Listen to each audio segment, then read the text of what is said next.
성도님 안녕하십니까? 12과 굳게 서도록 부르심이라는 주제로 계속해서 말씀을 나누도록 하겠습니다. 에베소를 살필 때마다 교회론 그리고 영적 원수인 사단에 대하여 우리는 어떻게 대처하고 주님을 의존해야 되는가 계속해서 매 과마다 배우고 실천해 왔습니다. 12가 굳게 서도록 부르심이라는 제목으로 기억절 말씀입니다. 끝으로 너희가 주 안에서와 그 힘의 능력으로 강건하여지고 마귀의 간계를 능히 대적하기 위하여 하나님의 전신갑주를 입으라. 드디어 에베소 6장에 나와 있는 전신갑주가 등장하면서 우리는 영적 악의 원수인 사단으로부터 안전한 것은 하나님 말씀밖에 없다라는 제목으로 바울은 권면하고 있습니다. 교과 도입 후에는 여기 교과에 눈을 비비며 숙소 밖으로 나온 엘리사의 사환이 사방이 군사와 말과 병거로 완전 무장한 대규모의 적군에 둘러싸인 모습을 봤다고 이제 우리 말씀을 비추어 도입 이야기는 전개하고 있습니다. 어안이 벙벙해서 놀라서 엘리사에게 이 소식을 전했습니다. 내 주님, 우리가 어찌합니까? 앞에 그 불병거 이렇게 수많은 군대들이 있는데 너무 두려운 거 아닙니까? 라는 질문에 엘리사는 두려워하지 말라. 저들보다 우리 편이 더 많다라고 하면서 안심시켰지만 종은 항상 이게 부담이 있는 것입니다. 그리고 엘리사가 그 사환이 두려워 떨자 함께 기도하는 가운데 이렇게 기도하죠. 여호와여 원하건대 우리 나의 이제 사환의 눈을 열어 주셔서 보게 하옵소서 하자 선지자의 기도가 이렇게 응답되고 영적 안목이 열리자 저 뒤에 있는 하나님의 놀라운 군대 여호와께서 그의 청년의 눈을 여심해 그가 보니 불발과 불병거가 산에 가득하여 엘리사를 둘렀더라. 사실 우리가 현실을 바라본다면 우리도 엘리사의 사환처럼 저는 혼자 싸울 수가 없는데요, 정말 두려운데요 할 수 있는 그런 여러 가지 믿음의 연약함 속에서 다시 한번 엘리사가 믿음으로 강구하자 저 불명과 불말이 이렇게 나와서 우리는 든든한 지원군을 갖게 된다는 것이죠. 그래서 깨닫기 대적과의 전투에서 승리하기 위하여 전신갑주를 입고 굳게 서서 주님을 신뢰하자 느끼기 강한 대적 앞에 연약한 존재이지만 능력이 하나님을 의지할 때 승리할 수 있음을 알고 영적 무장을 갖추기 위하여 기도와 말씀과 하나님의 도움을 날마다 힘입자라고 학습 목표를 말하고 있습니다. 첫째 날 9월 10일 출정연설. 사실 이 출사표를 던진다는 것은 옛날에 이제 여러 가지 전쟁 상황에서 한 장수와 한 장군이 목숨을 다해서 이제 내 일사각오의 정신으로 내 한 목숨을 버리더라도 나의 조국과 나의 민족을 지키겠다. 우리 한국의 역사 속에서도 독립군을 보면 참 그런 역사들 많았죠. 여기 출정 연설 속에 바울의 호소력 넘치는 에베소 6장 10절의 이야기가 등장합니다. 선악간의 대쟁투에 참여하는 믿음의 군사인 우리에게 바울의 격려와 외침이 어떠했는가라는 질문에 대하여 교과의 저자는 이렇게 계속 말씀을 하고 우리에게 권면을 하고 있는 것이죠. 사실 성경은 전쟁사입니다. 성경이 전쟁사란 이야기는 성과 악의 대쟁투는 이 지구상이 있기 전에 우주의 시작과 함께 사실 피조물이 만들어졌지만 하나님의 자리를 탐한 교만한 루스벨이 그의 이름이 이제 정말 하늘의 그 거룩한 존재였지만 정말 나락의 길을 걷고 정말 하나님과 그러면 안 되는 이 피조물과의 또 창조물과의 이 반역이 일어나게 되는 것이죠. 그래서 그 전쟁사로 인해서 여러 사건들이 성경에 기록되어 있습니다. 18만 5천의 아수르 군대가 당일 만에 멸망하는 천사가 하룻밤에 쫙 이렇게 멸망시키기도 하고 기도하는 이제 왕의 기도를 듣고 어린 10대 소년이 3m가 넘는 골리앗의 대장군을 쓰러뜨린 이야기는 믿음의 영적 대징투가 아니면 우리는 이해할 수 없는 문제이죠.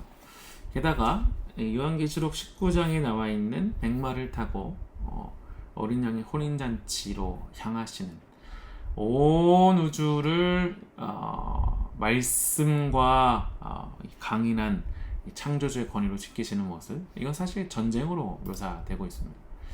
그래서 우리는 The full armor of God, 하나님의 전신갑주를 취하라 라고 풀정 연설에서 나와 있죠. 우리는 구원의 투구와 진리의 벨트와 의의 갑옷, 복음의 부츠, 믿음의 방패와 성령의 검을 가져야 된다. 사실 다음 이제 13과에서는 이것을 좀 더 자세히 살피는데, 우리는 다 중요하지만 우리가 손에 들리고 있는 성령의 검, 전장에 나가는 군인이 무기가 없으면 싸울 수 없듯이 우리 영적인 그리스도 군사는 말씀, 성령의 검으로 이겨야 하는 것입니다. 그래서 첫째 날 권면은, 고요는 누구를 대항하여 어떤 싸움을 싸우고 있는지를 알게 하므로 바울은 무엇을 준비해야 할지를 분명하게 한다. 우리의 승리는 하나님의 인재와 능력에 달려있다라고 기록하고 있습니다. 둘째 날 그리스도 안에 강건하라. 사실 바울은 에베소서의 전체 핵심 주제와 아이디어를 다 망라하는 출정 연설로 편지를 마무리하는데, 에베소 6장 10절과 11절 그리고 20절까지의 이야기는 나의 형제들아, 주 안에서와 그의 힘과 능력 안에서 강건하라라고 아주 강력하게 권면하고 있습니다. 그래서 에베소서 6장 10절과 20절을 읽어보라. 바울이 말하는 요점의 핵심이며, 말 그대로 초자연적인 권세가 개입된 대쟁투를 얼마나 실제적인 것이라고 생각하는가. 우리가 매일 하나님과 동행하는 데 있어서 이 중요한 진리를 항상 연구해 두는 게 왜 이렇게 중요한가 라고 되어 있습니다. 사실 이 중요한 이유는 딱 하나예요. 우리의 힘의 원천은 우리의 지식과 우리의 어떠함에 있는 것이 아니라 우리를 십자가에서 대속하신 하나님의 능력 없이는 이 영적 대쟁투에서 승리를 보장받을 수 없다. 그래서 영감의 교회 증언 5권 426페이지에, 그러나 우리가 예수님을 바라보고 그분을 신뢰하게 되면 우리는 전쟁터에서 원수를 정복한 능력을 우리의 도움으로 삼는 것이며, 그분께서는 모든 유혹에서 피할 길을 마련하실 것이다. 사탄이 홍수와 같이 밀려올 때 우리는 성령의 검으로 그의 유혹을 대항해야 한다. 그러면 예수님은 우리를 도우시는 분이 되셔서 그를 대적하는 깃발을 우리를 위하여 드실 것이다. 사실 이제 민수기 아말렉의 전투에서 모세와 여호수아와 이스라엘 백성들이 승리를 거둘 때, 여호와는 나의 깃발, 야훼 니시를 높이 치켜 올린 것은 내가 죽도록 싸워서 이기는 것이 아니라 나 대신 그분의 힘을 의존하지 않으면 어떠한 그러한 승리를 보장할 수 없는 믿음의 고백이라는 것, 우리는 잊지 말아야 할 것입니다. 그래서 둘째 날 교훈은, 마지막 대쟁투의 힘과 능력은 신자들에게서 우리에게서 나오는 것이 아니라 그리스도께서 주시는 것이다. 우리가 기도하며 주와 결속될 때 이길 수 있는 힘이 주어진다. 나는 나무, 나는 뿌리고 너희는 가지다.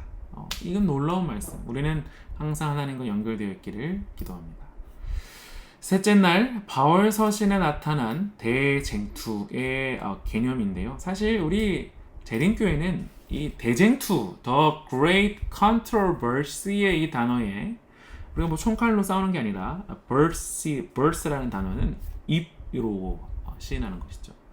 우리가 이제 안식일에 우리 설교, 말씀, 예배를 드린다는 이것은, 우리가 교회 올 때 사단이랑 싸워야 되니까 총칼 들고 오지 않잖아요. 우리는 다만 십자가에 달리신 예수님의 순종의 믿음과, 그리고 우리가 입술로 고백하는 나의 마음의 주인은 누구인가? 예수 그리스도다. 그것이 찬양과 기도거든요. 하나님의 말씀에서 나올 때 우리가 믿음으로 반응하는 것, 이것은 정말로 중요한 예배의 가치인 것입니다. 그것을 바울 서신의 대쟁투로 표현했고 로마서 13장 11절로 14절 그리고 데살로니가전서 5장 6절 8절 고린도후서 또 10장 3절로 6절 이것을 어떻게 비교할 수 있을까? 사실 바울은 편지에서 군대 용어와 장면을 자주 사용하고 성도들에게 군인의 행동을 모본으로 소개합니다. 그래서 6장 17, 10에서 20절의 이 사이에 등장하는 이 단어들은 다 군사적 용어예요. 용어를 가장 길게 집중적으로 사용한 구절이면서 복음을 우리는 이렇게 받아들여야 한다. 그래서 십자가에서 정사와 권세, 그분은 정권, 그분은 힘, 능력, 창조주의 권세, 그래서 죽음의 권세를 정복하시고 십자가에서 높임을 받으신 예수 그리스도, 부활하신 예수 그리스도가 우리의 소망이다 라고 말하고 있습니다. 그래서 바울이 자주 언급하는 우주적 전쟁 주제는 에베소서에서 자주 나타나는데 바울은 그의 군사적 부름에서 이미 사용했던 우주 전쟁의 요소들을 한 곳에 모았습니다. 그래서 하나님의 위대한 능력 그것을 신자들에게 부어주셨다. 그래서 권세들에 대한 그리스도의 승리와 높여지심. 우리는 한때 예수 그리스도를 등진자고 하나님을 모르는 원수와 같았지만 이제는 하나님의 은혜와 능력을 체험하는 가운데 부활한 군대로서 어둠과 군사 우리의 적은 이 세상 권세가 아니라 악의 원수 사단이라는 것 이것을 굉장히 중요하고 이것을 이길 수 있는 유일한 힘은 그리스도의 복음의 옷을 입으라 라고 말합니다. 그래서 셋째 날 교훈은 우리는 영적인 전신갑주를 입고 부름에 동참하는 그리스도의 군대로서 그분의 승리의 날을 향해 나아간다는 확신을 가져야 한다. 항상 전장에 임하는 군인의 모습으로 항상 질서정연하고 약간의 긴장감이 있는 이 시기에 적절한 긴장감으로 인해서 하나님의 이 놀라운 말씀 그것을 날마다 상고하고 묵상하고 그것을 이제 암송하면서 시시때때로 나를 인도하시는 하나님을 매 순간 매초 고백하는 우리가 되기를 간절히 바랍니다. 그래서 영감의 교훈 하나님의 전신갑주를 입고 구원의 대장을 꾸준히 주목하라. 앞길에 위험이 있기 때문이다. 비록 가장 치열하게 싸우는 중일지라도 거짓 깃발을 따르지 말고 우리의 거룩한 믿음의 깃발을 주시하고 그것이 휘날리는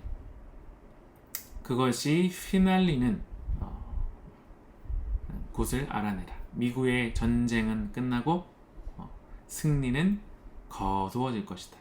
그러므로 그대가 성실하기만 하면 그를 사랑하시는 분을 통하여 그대는 넉넉히 이길 것이다. 로마서 8장 후반부에는 우리를 삼킬 자가 칼이냐 공고나 기근이냐 적신이랴 우리를 하나님의 사랑에서 끊을 수 없고 우리는 다만 하나님의 능력으로 넉넉히 이긴다. 하나님의 은혜로 넉넉히 이기는 저와 여러분 되시기를 바랍니다. 넷째 날, 그러므로 굳게 서서라는 제목입니다.